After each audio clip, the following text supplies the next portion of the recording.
Lelo sonke egameni lenkosi yethu uJesu. General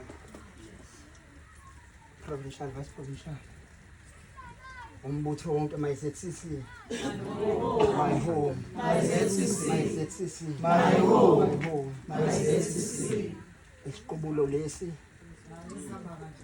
esasibamba nosisiphilile amen ngibonga inkosi amen uthi ngihlabelele ngihlale phansi ngisho ukuthi ngoba kukho okusenhlizweni mhlawumbe iplatform babu general onginika yona othi ngikhulume ngayo asikho isikhathi ebengisilindele ngokuma ngikhulume ngosisiphilile asikho esi right asikho esi wrong amen angazi noma niyangizwa imbazalwane so ukukhona abantu othi mawunikwe ithuba ube nakho ngakusho kodwa ngenxa yokuthi mina nophilile okwethu bekufocus emsebenzini mhlawumbe ube benginikwe ithuba lokuthi siqedele umsebenzi ebesinikwe wona futhi siwenze kahle bazalwane philile nenkani edelela amasefanele edelele bazalwane thina besixabana nophilile bashukuthule bazalwane ayibonge inkosi ucace nje ukuthi khona lento iphilile bengenayo yokuxolisa abazalwane kodwa bevuka ekseni iqhubeni nokuthi ngathi izola kwenzeka ngalutho kube kuwena ukuthi uyasigibela isitimela noma uyasala kodwa bekusho ushilo amen bathandekayo bathi engithandayo uma kuqatshwana nje baba umongameli there's nothing personal ngoba sikhuluma indaba zebandla so ayikho into edina umuntu ke ungaze kuphela unyaka uma kade kulungiswa into zebandla ngoba kwebandla kusale ebandleni ayibonge inkosi so nje bazalwane bekumnandi nje kona lokho ngoba bazalwane kuyimanje eguleni kaphilile bazalwane uvele kwacaca nje ukuthi ikomiti nje as ingalo iphukile ngoba bekuyingalo ebibhali iphilile nje ngimthandile bazalwane ngiyayithanda into eshiwo ubaba uGeneral bazalwane udlula nje kancane mhlawumbe ngiyenzela ukuthi ngibe ready ukuthi understand lento ukuthi sesiphila kasekho bantu abasha nehlale lo msebenzi wokusebenza nidwebe imakhi angilazi ikomiti elizongena uma sesehla ukuthi lizokwenza njani bazalwane ngoba kunomgodi ombekile bazalwane efanele manje ngena nifike nisebenze ngokuzikhandla bazalwane ngoba eqaleni kwabe bukhoneni bami kuleli bandla uphilile ubeyicandidate bekunobhala bazalwane umlobhala bakhe ayikho yabazi bangcwele ayikho into bese ngasibe close committee bazalwane ile yokuthi kusetshenzwa day and night bazalwane 24/7 uvuka ekseni kunohlidela ama message asende ngo12 bazalwane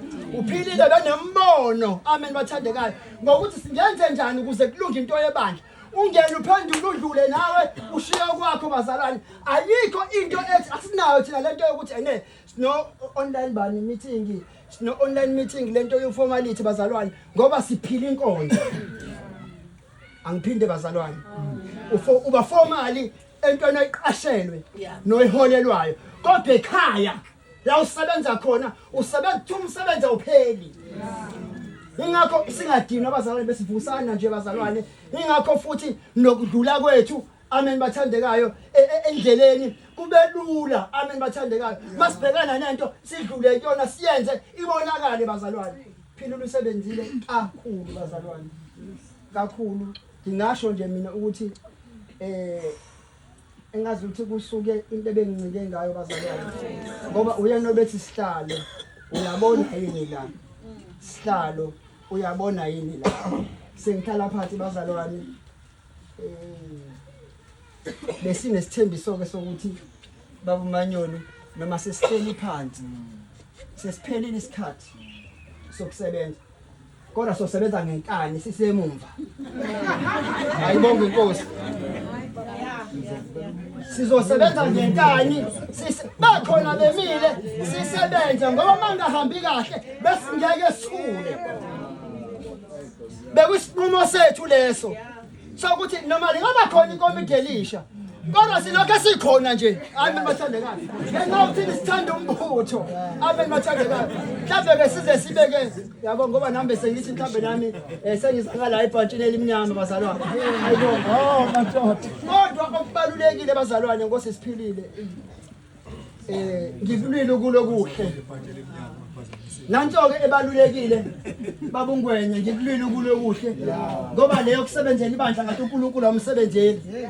Kunenkinga ke sikunqome sithomba kahle phambi kwabantu lishayela izandla ibandla kanti izulu libheke phansi. Mhlawumbe ke masinathi sikulwile ukulokuhle asikwazi ukukhulumela sekukuye. Mhlawumbe la akhulumeni kwami njengenkomiti esebenza kahle sekuJesu okumele akhulume ngaye phambi kwesihlalo sobukhosi ukuthi usebenze kanjani. Ngoba yebandla ihamba iphelele la babushange kodwa leyo kholwa athi umngoma personal ngoba ifika sidinga ummeli wakho onguJesu Kristu. Sizoshayela izandla babugeneral. Siphakame. Kanti uthisha obefundisa amanothi ukuzwile ngalesikhathi uhlabelela ukuthi ubuwadedwa amanothi. Lisukuma iholo lishaya izandla kanti uthisha akajabulile. Ngifisa ukusho njalo ngilwile ukulokuhle ngiqedile ibanga lami. Akubona abantu anoma kubona bonke abantu esiyosho njalo bathandekayo kodwa futhi ukusho kwethu kuphelele ekutheni thina sikwazi kanjani. Kodwa ukhona owazi umuntu mabethi asidingwa nesibani ngoba yena unilanga. Asambeni kahle abantu abasha sambe kahle naseyikhundleni size sithola umkhale wameva asho njalo amazwi athi ngenxa yalokhu senzela umusa sahawukelwa ngenxa yokuthi uNkulunkulu wasivusela uJesu Kristu amaze beshumayela ngawo athi sinefa esigcinelwe bazalwane. Ngifisa ukusho njalo asihambe sazi ukuthi likhona ifa esigcinelwe lona. Amen.